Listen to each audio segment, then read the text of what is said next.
মেধাভিত্তিক একটা দেশকে সামনের দিকে এগিয়ে নিয়ে যাওয়া এবং যেটা ব্যতীত কোনো দেশ সামনের দিকে এগিয়ে যেতে পারে না, এইরকম একটা অবৈধ দখলদার সরকার সেটা চায় কিনা, সেটা হচ্ছে প্রশ্ন। তারা সেটা চায় কিনা। তারা যদি চাইতো তাহলে এই খেলাধুলা করার তো কোনো দরকার ছিল না। একবার দেয় একবার দেয় না, একবার কোর্টের কথা বলে, একবার তারা কোটা আন্দোলন। এই কোটা আন্দোলন এটা তো আজকে নতুন শুরু হয়নি, এটা তো অনেকদিন আগে থেকে চলছে এবং এই আন্দোলন সরাসরি আগামী এই প্রজন্মের, আজকে যারা যুবক এই প্রজন্মের আগামী দিনের ভবিষ্যৎ নির্ভর করছে এই কোটা আন্দোলনের উপরে। কারণ মেধাবী লোকজন যদি তাদের স্থান না পায় দেশ গঠনে, দেশ পরিচালনায়, দেশের উন্নয়নে, সেই দেশটা সামনের দিকে এগিয়ে যেতে পারে না। এখানে কে মদত দিচ্ছে কে মদত দিচ্ছে না এসব কথা বলে তো পার হওয়ার কোনো সুযোগ নাই। কথা হচ্ছে তাদের আন্দোলনে মেরিট আছে কিনা, তাদের আন্দোলন যুক্তিযুক্ত কিনা, তাদের আন্দোলন সাংবিধানিক কিনা, তাদের আন্দোলন গণতান্ত্রিক কিনা, এই প্রশ্নগুলো বিবেচনা না করে কে মদত দিচ্ছে এই সমস্ত কথা বলে পার পাওয়ার কোনো সুযোগ নাই। এগুলো অনেক হয়েছে দেশে। দেশের মানুষ তাদের কথা কেউ বিশ্বাস করে না। 20 লক্ষ 30 লক্ষ লোকের জনসভা আপনি গুলি করে, টিয়ার গ্যাস মেরে, গ্রেনেড মেরে আপনি ভণ্ডুল করে দিয়ে যদি মনে করেন আন্দোলন শেষ হয়ে গেছে, আন্দোলন শেষ হয়নি, আন্দোলন আরো শক্তিশালী হয়েছে। আজকে জনগণ আরো দৃঢ়চিত্তে এই আন্দোলনের সাথে সম্পৃক্ত হচ্ছে। তারা একদিন অপেক্ষা করতে রাজি নেই। আপনি ডামি নির্বাচন করে জোর করে ক্ষমতায় দখল করে যদি মনে করেন আন্দোলন শেষ হয়ে গেছে, আন্দোলন শেষ হয় নাই। আন্দোলন আরো বেশি শক্তিশালী। আজকে বাংলাদেশের 95% মানুষ ভোট কেন্দ্রে না গিয়ে তারা এই আন্দোলনকে সমর্থন করেছে। এটা আমাদের মাথায় রাখতে হবে। এই 95% মানুষ আজকে এই আন্দোলনের সাথে যুক্ত হয়েছে। এই নির্বাচনী প্রক্রিয়া, এই রেজিমের বিরোধিতা করে তারা ভোট কেন্দ্রে না গিয়ে প্রত্যাখ্যান করেছে। তারা আজকে এই আন্দোলনের সাথে সম্পৃক্ত। ক্ষমতা দখল করে কেউ যদি মনে করে আন্দোলন শেষ হয়ে গেছে, তার চেয়ে বড় ভুল আর কিছু হতে পারে না।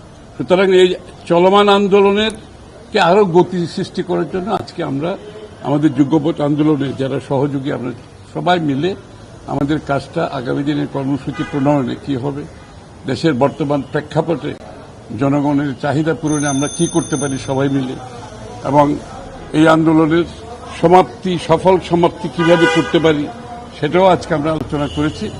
বিস্তারিত আলোচনা হয়েছে এবং আমি তো আগেই বলেছি, একটা জিনিস বাংলাদেশের মানুষ প্রমাণ করেছে, 95% মানুষ ভোট কেন্দ্রে না গিয়ে তারা মুক্তি চায়। এই 20-30 লক্ষ লোকের জনসভা ভণ্ডুল করে যে কোনো আন্দোলন শেষ হয় না, সেটাও বাংলাদেশের মানুষ প্রমাণ করেছে চলমান আন্দোলনের মাধ্যমে। আপনি দেশে যখন একটা অবৈধ দখলদার গণবিরোধী সরকার, দেশ বিরোধী সরকার, বাংলাদেশের জনগণের বিরোধী সরকার থাকবে, তাদের কাছ থেকে তো জনগণের সত্যিকার সমস্যার সমাধান পাওয়া তো দূরের কথা। তাদের কাছে একটাই কাজ, শুধু তাদের কাজ হচ্ছে একটা, সেটা হচ্ছে ক্ষমতায় যাওয়ার জন্য এবং থাকার জন্য যেই সমস্ত শক্তিগুলো আছে এবং রাষ্ট্রে যে অ্যাপারেটাসগুলো তারা ব্যবহার করে ক্ষমতা দখল করছে এবং থাকছে, তাদেরকে খুশি রাখতে হবে। আর যে অলিগার্কের মাধ্যমে তারা রাষ্ট্রীয় অর্থনীতিকে দখল করছে, তাদেরকে খুশি রাখতে হবে। আর বিদেশি শক্তি যারা তাদেরকে ক্ষমতায় যাওয়ার জন্য সহযোগী হিসাবে কাজ করতে রাখার জন্য, তাদেরকে খুশি রাখতে হবে।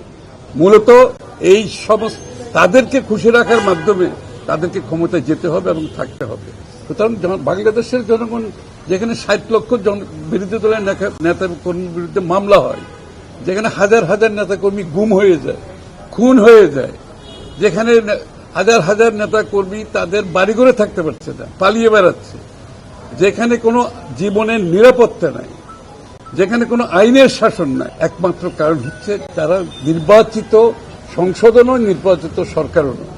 সুতরাং তাদের অবস্থান যে এখানে থাকবে, এটা আশ্চর্য হওয়ার কিছু নাই।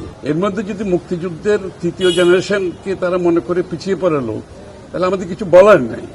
তারপরেও মুক্তিযুদ্ধের প্রতি সম্মান রেখে একটা ছোটখাটো রাখা যেতে পারে হয়তোবা, কিন্তু সেটা বাংলাদেশের যে মেধাভিত্তিক যে দেশ গড়ে তোলা, মেধাভিত্তিক একটা দেশকে সামনের দিকে এগিয়ে নিয়ে যাওয়া এবং যেটা ব্যতীত কোনো দেশ সামনের দিকে এগিয়ে যেতে পারে না, এইরকম একটা অবৈধ দখলদার সরকার সেটা চায় কিনা, সেটা হচ্ছে প্রশ্ন। তারা সেটা চায় কিনা। তারা যদি চাইতো তাহলে এই খেলাধুলা করার তো কোনো দরকার ছিল না। একবার দেয়, একবার দেয় না, একবার কোর্টের কথা বলে, একবার তারা নিজেরা বলে।